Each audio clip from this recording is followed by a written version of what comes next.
सबसे बड़ी परीक्षा होती है संघ लोक सेवा आयोग की, उसमें मोदी जी ने बेईमानी किया है, उसको हम बहुत बड़ा बेईमान कहेंगे। हो सकता है कि सीट थोड़ा कम हो जाए, लेकिन कमोबेश भाजपा सरकार बना लेगी।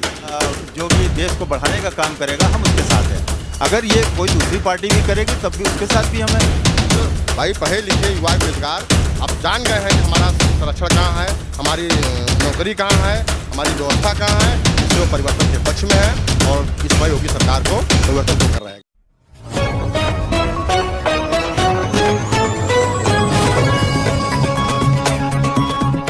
नमस्कार, मैं अनुपम मिश्रा और आप देख रहे हैं उम्दा न्यूज़। अभी हम उत्तर प्रदेश में हैं और चाय पर चर्चा होने वाली है, राजनीतिक चर्चा।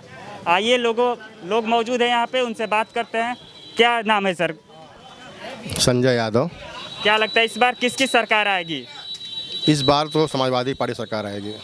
समाजवादी पार्टी क्यों? भाजपा भी तो इसलिए कि अब जो है युवा, किसान, छात्र, नौजवान, किसान सभी जो है बदलाव चाहते हैं। महिलाओं की गृहस्थी घबरा गई है, सिलेंडर का दाम 1000 से ऊपर हो गया है, इसलिए महिलाएं भी चाहती हैं सरकार को बदल दिया जाए।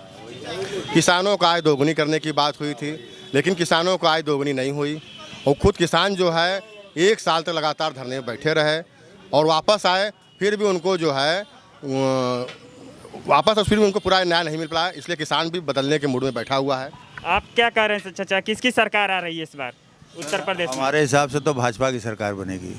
अच्छा, भाजपा क्यों? चाचा ने तो बताया कि सपा इतना काम करने वाली है। सबका अपना अपना ऑब्जर्वेशन है। मेरा ऑब्जर्वेशन है कि हो सकता है कि सीट थोड़ा कम हो जाए, लेकिन कमोबेश भाजपा सरकार बना लेगी। मतलब जितना योगी बाबा कह रहे उतना सीट नहीं आ पाएगा क्या? हो सकता है कम हो जाए, क्योंकि हम लोग फील्ड में रहने वाले आदमी हैं, हम जानते हैं, देखते हैं और उसमें एक चीज़ समझ में आ रहा है कि इस बार सपा भी अच्छा लड़ाई लड़ेगी, इसमें कहीं दो राय नहीं है। आखिर भाजपा की इस बार सीट कम क्यों आएगी? इस पर क्या लग रहा है? इसकी वजह है कि कुछ क्षेत्रीय स्तर पे जो पब्लिक में थोड़ी सी नाराज़गी है, कुछ कास्ट फीलिंग है, कुछ वर्ग विशेष की प्रॉब्लम है, इस वजह से दिक्कत थोड़ा तो है ही है, क्योंकि उससे हमें उसको इनकार नहीं कर सकते। हम ग्राउंड लेवल पे हैं तो हम किसी चीज़ को इनकार नहीं कर सकते। मतलब इस बार कांटे की टक्कर होने वाली है सपा के साथ भाजपा? हाँ, कांटे की टक्कर हो सकती है। हम लोग, मैं खुद अपने यशस्वी प्रधानमंत्री का समर्थक हूँ, क्योंकि यशस्वी प्रधानमंत्री ने ये कहा था स्वामी विवेकानंद जयंती में कि वंशवाद और परिवारवाद को, ये तानाशाही को बढ़ाता है। मैं उनके साथ हूँ और मैं इस चीज़ का एकदम पक्षधर हूँ। जो देश के हित में काम करेगा, राष्ट्र हित में करेगा और जो कि देश को बढ़ाने का काम करेगा, हम उसके साथ हैं। अगर ये कोई दूसरी पार्टी भी करेगी तब भी उसके साथ भी हम हैं, क्योंकि हमारे लिए विकास करेगा उसी के साथ। बिल्कुल बिल्कुल, जो देश के साथ है उसके साथ हम हैं। अच्छा, क्या नाम हो जाएगा चाचा? विष्णुकांत मिश्रा। इस बार क्या लगता है किसकी सरकार आएगी? सरकार तो बीजेपी की ही आएगी। बीजेपी की क्यों? इसलिए कि उन्होंने गरीबों का, छोटे तबकों का मकान, गैस, दवा, दारू, ये सारी। गैस का तो जो है दाम काफ़ी ज़्यादा हो गया है। वो जिस रेशियो में बढ़ा है, बढ़ना चाहिए उस रेशियो में नहीं बढ़ा है, थोड़ा बहुत बढ़ा है, लेकिन उसमें सब्सिडी भी है, ऐसी बात नहीं है। तो बढ़ जाने से आम जनता काफ़ी, महंगाई से तो काफ़ी परेशान है। जनता को राशन पानी और आपको जो है घर बनाने के लिए लैट्रिन, ये सारी व्यवस्था भी तो दे रही सरकार।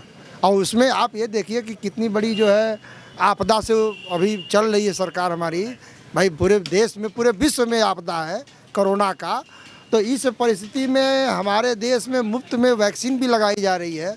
आप सोचिए 135 करोड़ जनसंख्या हमारी है, इसमें करीब 20 देश आ जाएंगे, लेकिन सबको मुफ्त में। अन्य जो विकसित राष्ट्र हैं वो अपने यहाँ पैसा ले करके वैक्सीन लगा रहे हैं, हमारे देश में सबको मुफ्त में वैक्सीन लग रहा है। ये बहुत छोटा काम नहीं है। आज तक हमारे देश में कोई किसी भी चीज़ का टीका नहीं बना था। ये सरकार मोदी जी ने टीका बनवाया और लगवाया और गरीब देशों को भी दिया, ऐसा बात नहीं है। अच्छा चाचा, अभी थोड़ी देर पहले बताए हैं कि इस बार लग रहा है कि पिछली बार से कम सीटें भाजपा लाएगी। क्या लग रहा है? सीट कम नहीं होगा, 2-4 का ऊपर नीचे होगा, सीट कम नहीं होगा। अच्छा, एक बात और बताइए, भाजपा से काफ़ी ज़्यादा मंत्री और विधायक भाजपा को छोड़कर जा रहे हैं, इस पे क्या कहना है? वह लोग जा रहे हैं जिनको कि टिकट नहीं मिलना था या टिकट उनका कट रहा है, या उनका टिकट कटा जा रहा है इसलिए कि उन्होंने अपने क्षेत्र में काम नहीं किया है और अपने बाल बच्चों के लिए टिकट मांग रहे हैं। तो भाई ये परिवारवाद तो है नहीं। यहाँ बीजेपी में परिवारवाद नहीं है। कांग्रेस में अगर कोई कांग्रेस पार्टी जीतेगी तो सोनिया गांधी के ही परिवार का प्रधानमंत्री बनेगा। सपा जीतेगी तो सपा के ही परिवार का कोई मुख्यमंत्री बनेगा। मायावती जीतेंगी बसपा तो उनके ही भाई भतीजा मुख्यमंत्री बनेंगे। और सपा में या सब बसपा में या कांग्रेस में और अच्छे अच्छे लीडर हैं उनको नहीं बनाया जाएगा, क्योंकि वो समाजवाद नहीं है, परिवारवाद है। अच्छा, एक बात और बताइए चाचा, इस बार किसकी टक्कर, कांटे की टक्कर लग रही है भाजपा की? और देखिए, अब सारे लोग जितने भी छोटे छोटे दलीय नेता हैं, क्षेत्रीय पार्टियां हैं, वो सारे लोग मिल करके लड़ रहे हैं। तो बट नेचुरल है, थोड़ा टफ तो होगा ही, लेकिन निकलेगी बीजेपी ही। जैसा कि चचा ने बताया कि निकलेगी बीजेपी, इस पर क्या कह रहे हैं आप? देखिए भाई, उनका अपना विचार था, लेकिन उन्होंने यह नहीं बताया कि आज जो घर गृहस्थी के लिए सिलेंडर की महंगाई इतना बढ़ गया है, उससे जो है कि महिलाओं का जो है आर्थिक स्थिति गड़बड़ा गया है। वो सिलेंडर देखकर मोदी जी कहते थे 2014 में, वोट देने जाइए तो घर का सिलेंडर देख लीजिएगा। तो आज भी तो वही बात है, वही औरतें जब सिलेंडर देख कर जाएंगी, 1000 रुपये पर ले रही हैं, उनको सब्सिडी नहीं मिल रहा है, वह वोट नहीं देंगी उनको। दूसरी समस्या ये है, ये इन्होंने कहा था कि हम पिछड़ों दलितों के साथ इन्होंने खिलवाड़ किया। 69,000 शिक्षक भर्ती में 23,000 मिलना था पिछड़ों का हक, लेकिन मिला नहीं। इसको स्वयं सरकार ने स्वीकार किया है और पुनः 6,000 भर्ती निकाली है, लेकिन हमको 23,000 चाहिए। तो भाई, पढ़े लिखे युवा बेरोजगार आप जान गए हैं कि हमारा संरक्षण कहाँ है, हमारी नौकरी कहाँ है, हमारी व्यवस्था कहाँ है, इसलिए वो परिवर्तन के पक्ष में है और इसमें योगी सरकार को परिवर्तन होकर रहेगा। अच्छा, तो इस पे क्या कह रहे हैं? जो इन्होंने कहा कि बेरोजगारी, तो हमको ज़रा बता दीजिए कि जो बेरोजगारी है ये क्या 2014-16 के पहले नहीं थी? 2016 के बाद ही 2016 के पहले सारे लोग सर्विस में थे और 2016 आते ही सारे लोग बेरोजगार हो गए? ऐसा बात तो नहीं था, ऐसा तो नहीं था। और सबसे बड़ी चीज़ है कि जितना आपका जन्म दर है और मृत्यु दर कम है, जन्म दर ज़्यादा है। बट नेचुरल है, रोज़ लोग पढ़ के निकल रहे हैं और इतनी मशीनें आ गई हैं हमारे देश में या हर देश में जो भी विकसित राष्ट्र हो रहा है, इतनी मशीनें आ गई कि 1000 आदमी का काम एक मशीन कर दे रही है। बेरोजगारी बट नेचुरल बढ़ेगी, लेकिन उसके साथ साथ जो हाईवे बन रहा है, एक हाईवे बनता है तो 2 करोड़ लोगों को रोज़गार मिलता है। कंपनियां जो बंद पड़ी थी सपा के और बसपा के समय में, उनको खोला जा रहा है। भाई, अब 5 साल में कोई जादुई चिराग नहीं ना है कि ऐसे डंडा घुमा देंगे और 10-20 कंपनी खड़ी हो जाएगी, ऐसा बात तो नहीं है। तो कोरोना से युद्ध लड़ते हुए हमारा मुख्यमंत्री, हमारा प्रधानमंत्री देश में कंपनी खोल रहा है, हाईवे बनवा रहा है, मंदिर बनवा रहा है, मस्जिद बनवा रहा है, सबको घर के लिए पैसा दे रहा है। अब आपको क्या लगता है कि इसमें जनता किसके साथ जाएगी? आपको क्या लगता है? सपा वाले क्या कह रहे हैं कि विकास नहीं हो रहा है? देखिए, सुनिए, सपा पहली बात तो सपा नहीं है, समाजवादी पार्टी, जिसको कि राम मनोहर लोहिया, जनेश्वर मिश्रा, जयप्रकाश नारायण ने इसकी आधारशिला रखी थी। अब ये हो गई है परिवारवाद पार्टी। बात को पूरी समझिए। अब अगर मुलायम सपा जीतेगी तो मुलायम के परिवार से कोई मुख्यमंत्री बनेगा। लालू की पार्टी जीतेगी तो लालू के परिवार से कोई, चाहे वो 8वीं पास हो, चाहे वो गजेड़ी हो, चाहे उससे कोई मतलब नहीं है, उसी परिवार से बनेगा। तो आरजेडी कहता है बस ऐसे लोग परिवारवादी पार्टी है, न कि ये जनमानस के हित के बारे में सोचेंगे, कभी नहीं सोच सकते। इसलिए कि जो परिवार के बारे में सिर्फ सोचेगा वो जनमानस के बारे में क्या सोचेगा? आप ही बताइए। कहना है कि सपा वाले सिर्फ अपने परिवार के बारे में ही और अपने बस उससे ऊपर उठकर सोच ही नहीं सकते। अब आप सोचिए कि सैफई महोत्सव कराया गया, उसमें कितना रुपया नुकसान हुआ, उससे कम रुपया में विश्वनाथ कॉरिडोर बन के तैयार हो गया।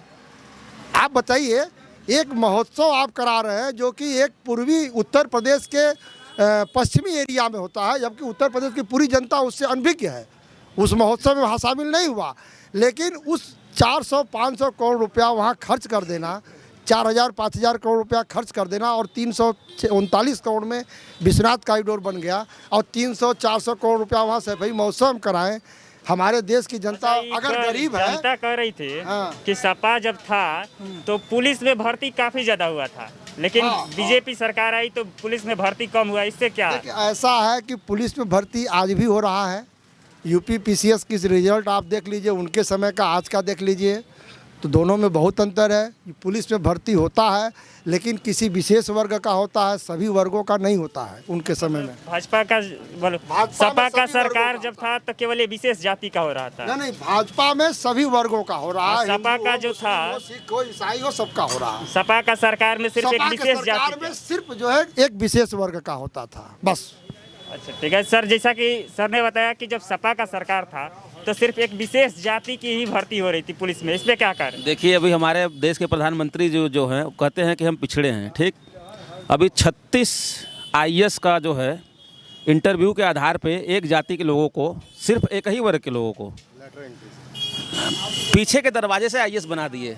जो भारत का सबसे बड़ी परीक्षा होती है संघ लोक सेवा आयोग की, उसमें मोदी जी ने बेईमानी किया है। उसको हम बहुत बड़ा बेईमान कहेंगे कि वो दलितों का, पिछड़ों का हक मार करके वो सिर्फ एक लाभी के लोगों को, एक वर्ग के लोगों को IAS बना दिया। 36 IAS बना दिया पिछले दरवाजे से। अभी तो जातिवाद वहाँ बताया कि केवल एक विशेष जाति का भी सपा वाले भर्ती करा रहे थे, इस पे क्या? अभी तो हम वो भी तो वही तो कर रहे हैं कि ऐसा कहीं नहीं है। रामनगर में हमारे जानने में 10 हमारे ऐसे संबंधित हैं, पटेल हैं, जो कनौजिया धोबी बिरादरी के हैं। 10 ऐसे ही उत्तर प्रदेश पुलिस में सिपाही हैं जो 2015 में हुए हैं, जो 2012 में हुए हैं, जो 2018 में हुए हैं। मेरे ऐसे जानने वाले 10-20 लड़के हैं जो रामनगर में ही रहते हैं, और कहेंगे तो मैं उनको लिया के सामने खड़ा करा दूंगा।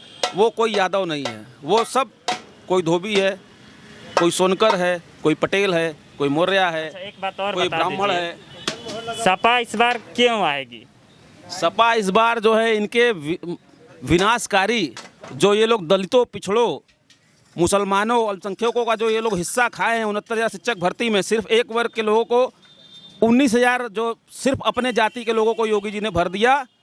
उसी भ्रष्टाचार के खिलाफ अब पिछड़ा वर्ग और दलित सारे लोग लामबंद हो गए हैं। इनको सत्ता से बेदखल कर देंगे और 11 तारीख को इनको, 11 मार्च को गोरखपुर भेज देंगे, लखनऊ से। जैसा कि आप लोगों ने और अभी सुनिए, जो ये सैफई महोत्सव की बात कर रहे हैं, मैं एक और बात बताना चाहता हूँ। गोरखपुर महोत्सव यही योगी आदित्यनाथ कराते हैं, जहाँ पे खुली लड़कियों का डांस होता है। यही गोरखपुर महोत्सव में, मठ में भी एक महोत्सव कराते थे। अभी ये भाजपा की सरकार बनी तो ये गोरखपुर महोत्सव करा रहे थे। वहाँ 10,000 करोड़ रुपया जो है बाबा ने फूंक दिया, और गाजा पी करके वो नाच देखने का काम करते थे योगी आदित्यनाथ, गाजा पी करके। ऐसे गजेड़ी को मुख्यमंत्री के हम लोग देखना पसंद करेंगे? ऐसे गजेड़ी की विदाई हम लोग तय करके भी मानेंगे। अभी हमारे भाजपा साथी कह रहे थे रोजगार, बताइए, जब यहाँ पर रेल बिक गया, भेल बिक गया, एयरपोर्ट बिक गया, तो बच्चा कहाँ रोजगार मिलेगा? लोग कहते हैं कि सब नौकरी करता, आपको नहीं मिलता है, बताइए। एयरपोर्ट बिक गया, कहते थे हवाई चप्पल वाले हवाई जहाज़ पर जाएंगे। जब हवाई चप्पल वाले हवाई जहाज़ पर जाना शुरू किए तो हवाई जहाज़ बेच दिए। इस पे क्या कह रहे हैं चाचा जी? प्राइवेटाइजेशन हो रहा है जो, इस पे सुनिए, बीजेपी ने VIP कल्चर को ख़त्म किया है।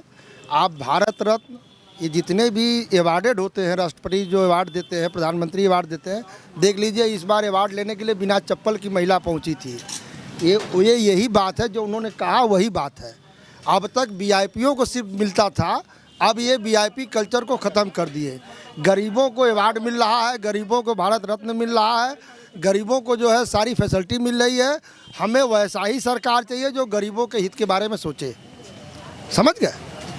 न जात पर सोचे, न पात पर, न धर्म पर, सिर्फ गरीबों के हित के बारे में सोचो। हमको वैसा ही सरकार चाहिए, और योगी सरकार ये ऐसा ही है। गुंडा बदमाश सारे जेल में है, कोई भी गुंडा बदमाश बाहर नहीं है। अब चूंकि 23 करोड़ हमारी जनसंख्या उत्तर प्रदेश की, तो कहीं न कहीं कोने अतरे में एक आध तो बलात्कार तो हो ही जाएगा। लेकिन जहाँ रोज़ बलात्कार होता था अब वो बात नहीं है, जहाँ रोज़ मर्डर होता था अब वो बात देखने को नहीं मिलता है। सारे गुंडा बदमाश जेल में है। तो मतलब आपके कहने का मतलब कि जब से भाजपा आई है तब से क्राइम कम हुआ है उत्तर प्रदेश? बहुत माइनर हो गया भाई। लखनऊ में तिवारी हत्याकांड, गोरखपुर में पंकज गुप्ता का हत्याकांड, हाथरस में दलित बेदू जला गया, ये सब कांड ये पुलिस खुद ही कर रही है। अपराधियों की जरूरत क्या है? लेकिन 23 करोड़ की जनसंख्या में सिर्फ 4 इन्होंने गिनाया, और इनके पीरियड में आप उठा के देख लीजिए कि 23 करोड़ की जनसंख्या में इनके पीरियड में 40 होते थे। तो 40 से अगर 4 रह गए, 1.5 साल बहुत बेटर है। 1% रह गया का भैया, का डेटा उठा के देख लीजिए, कुछ नहीं। योगी जी का पता चल जाएगा कि कितने बड़े, ये खुद योगी योगी खुद अपराधी जिसके पास 2500 मुकदमा, 46 मुकदमा योगी के पास। योगी खुद अपराधी, वो मुख्यमंत्री है। केशव मौर्य खुद अपराधी, वो मुख्यमंत्री है। और जौनपुर में एक जो है अपराधी है योगी जी के जाति का, एक अपराधी योगी जी की जाति का है। उसके लिए जिले का कप्तान, जौनपुर जिले का कप्तान IPS जो है पिच बना रहा है। और वो अपराधी धनंजय सिंह है, जो योगी आदित्यनाथ का रिश्तेदार है, ठाकुर है, उसके लिए जो है जिले का कप्तान जो है पिच बना रहा है और वो मैच का उद्घाटन कर रहे हैं। ये जातिवाद है। और अगर दलित है, बैकवर्ड है, OBC है, पिछड़ा वर्ग है, शोषित है, वंचित है, तो योगी जी उसके घर पे बुलडोजर चलवा देंगे। और अपने जाति के लोगों को माला फूल से पूजा कर रहे हैं कि हमारे जाति का अपराधी है, उनके जाति का अपराधी यही बगल का विधानसभा है, सैयद राजा, अपराधी सुशील सिंह। महंगाई या बेरोजगारी लेकर क्या कहना चाहते हैं? महंगाई देखिए, सरसों का तेल 200 रुपया, फार्चून रिफाइन 200 रुपया, अरहर का दाल 150 रुपया, डीजल 100 रुपया, पेट्रोल 100 रुपया, गैस सिलेंडर 400 से 1000। ये क्या महंगाई नहीं है? ये कौन से गरीब घर पे ये अब इसका भार नहीं पड़ेगा? आप बताओ। तो क्या सपा आएगी तो इसको कम करेगी? सपा आएगी बिल्कुल कम करेगी, जहाँ तक हो सके वहाँ तक कम करेगी। सपा आएगी तो बिल्कुल कम करेगी। क्या कह रहे हैं चाचा आप? नहीं, ये जो कह रहे हैं महंगाई, इन्होंने कहा दाल 150 रुपया किलो है, बगल में दुकान है, आप जाके पूछ लीजिए कि कौनो दाल 150 रुपया का है। देखिए, झूठ मूठ की बात बोलना अलग बात है। और योगी और संत महात्मा की कोई जाति बिरादरी नहीं होती, आप जान लीजिए। योगी और संत महात्मा की कोई जात नहीं। संत और योगी जो होते हैं ये ऑलरेडी जात बिरादरी से और धर्म से ऊपर होते हैं। तो इनको हम किसी जाति में गिनना, ये हमारी मूर्खतापूर्ण है। ठीक है, बाकी क्या और खबरों के लिए जुड़े हैं हमारे साथ।